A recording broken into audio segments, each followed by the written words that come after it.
भाइयों और बहनों, मैं हूं आपका होस्ट जटाशंकर पंडित जी। आज से हम रामचरितमानस पर पॉडकास्ट शुरू कर रहे हैं। इस पहले एपिसोड में रामचरितमानस के बालकांड मंगलाचरण के पहले श्लोक वर्णानामर्थ संघानाम की व्याख्या की जाएगी। आगे की एपिसोड्स में इसके आगे के श्लोक चैपाई और दोहा आदि की व्याख्या जारी रहेगी। आशा है आपको हमारा यह अथक प्रयास पसंद आएगा। आप कल्पना नहीं कर सकते हैं कि कार्य को करने में कितना परिश्रम करना पड़ता है।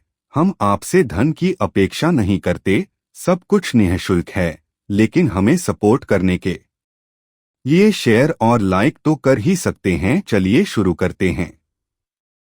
रामचरितमानस के मंगलाचरण का पहला श्लोक और इसकी भावपूर्ण और शिक्षाप्रद व्याख्या। वर्णानामार्थ संघाना महत्व। भाषा की आधारभूत इकाई वर्ण होते हैं जो मिलकर शब्द और वाक्य का निर्माण करते हैं। प्रत्येक वर्ण का अपना विशिष्ट ध्वनि और अर्थ होता है, जिससे वह भाषा की संरचना को सशक्त बनाता है। वर्णों के संयोजन से शब्द बनते हैं और शब्दों के समूह से वाक्य, जो विभिन्न विचारों और धारणाओं को स्पष्ट रूप से व्यक्त करने में सक्षम होते हैं।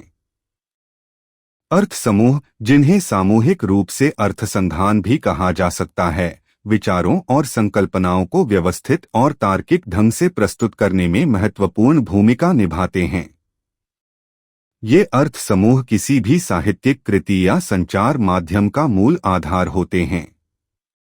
सही उपयोग से ये न केवल भाषा की समृद्धि को बढ़ाते हैं, बल्कि संप्रेषण को भी प्रभावी और प्रभावशाली बनाते हैं। साहित्य में, विशेषकर कविता और गद्य में, वर्ण और अर्थ समूहों का सही और सटीक प्रयोग कृति की गुणवत्ता और पाठक के अनुभव को महत्वपूर्ण ढंग से प्रभावित करता है। छंदों में वर्णों का चयन और उनका व्यवस्थित क्रम साहित्यिक सौंदर्य को बढ़ाता है। इसी प्रकार अर्थ समूहों का संयोजन विचारों को स्पष्टता और गहनता प्रदान करता है। संचार के क्षेत्र में वर्ण और अर्थ समूहों का महत्व और भी अधिक हो जाता है। किसी भी प्रकार की संप्रेषण प्रक्रिया में, चाहे वह लिखित हो या मौखिक, सही वर्णों और सुव्यवस्थित अर्थ समूहों का उपयोग संदेश को स्पष्ट, सटीक और प्रभावी बनाता है। इस प्रकार वर्ण और अर्थ समूह साहित्य और संचार के न केवल मूल तत्व होते हैं, बल्कि इनका सही और सटीक उपयोग भाषा की समृद्धि और प्रभावशीलता को सुनिश्चित करता है। रसों और छंदों का योगदान। भारतीय साहित्य में रस और छंद की महत्वपूर्ण भूमिका है। रस साहित्यिक रचना में भावनाओं और अनुभवों को व्यक्त करने का माध्यम होते हैं। प्राचीन संस्कृत साहित्य में नव रसों की अवधारणा है, जो कि श्रृंगार, हास्य, करुण, रौद्र, वीर, भयानक, बीभत्स, अद्भुत और शांत रस के रूप में वर्णित हैं। ये रस न केवल साहित्य को जीवंतता प्रदान करते हैं, बल्कि पाठकों को विभिन्न भावनात्मक अनुभवों से भी जोड़ते हैं। नवरसों का प्रभाव यह है कि वे पाठक को विभिन्न मनोवैज्ञानिक और भावनात्मक प्रक्रियाओं से परिचित कराते हैं। उदाहरण स्वरूप, श्रृंगार रस प्रेम और सौंदर्य की भावना को जागृत करता है, जबकि वीर रस साहस और ऊर्जा को प्रेरित करता है। करुण रस दुहक और संवेदना को व्यक्त करता है, जिससे पाठक की सहानुभूति उत्पन्न होती है। इस प्रकार रसों का प्रयोग साहित्यिक रचना को अधिक गहन और प्रभावशाली बनाता है। छंद काव्य की लय और संरचना को दर्शाते हैं। यह विभिन्न प्रकार की छंदों में विभाजित होते हैं, जैसे कि श्लोक, दोहा, चौपाई, रोला, सोरठा आदि। छंदों का महत्व यह है कि वे कविता को एक सांगीतिक लय और संरचना प्रदान करते हैं, जिससे पाठक की रुचि बनी रहती है।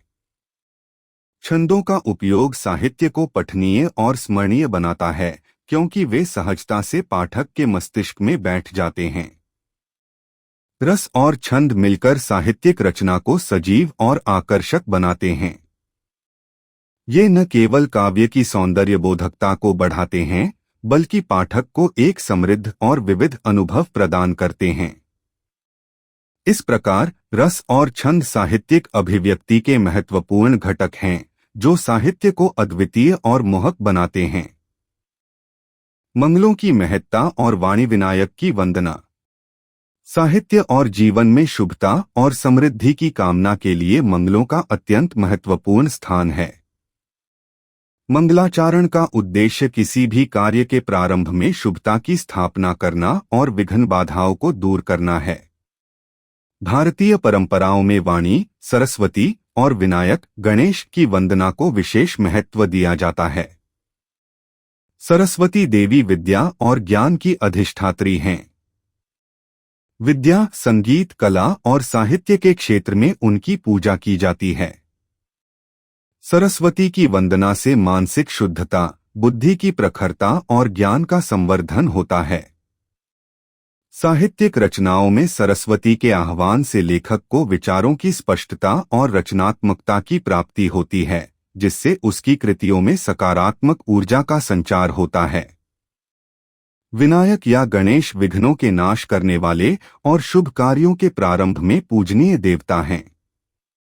गणेश की वंदना से कार्य में आने वाले अवरोध दूर होते हैं और सफलता की संभावना बढ़ जाती है। गणेश को प्रथम पूज्य माना जाता है और किसी भी कार्य की शुरुआत में उनकी आराधना अनिवार्य मानी गई है।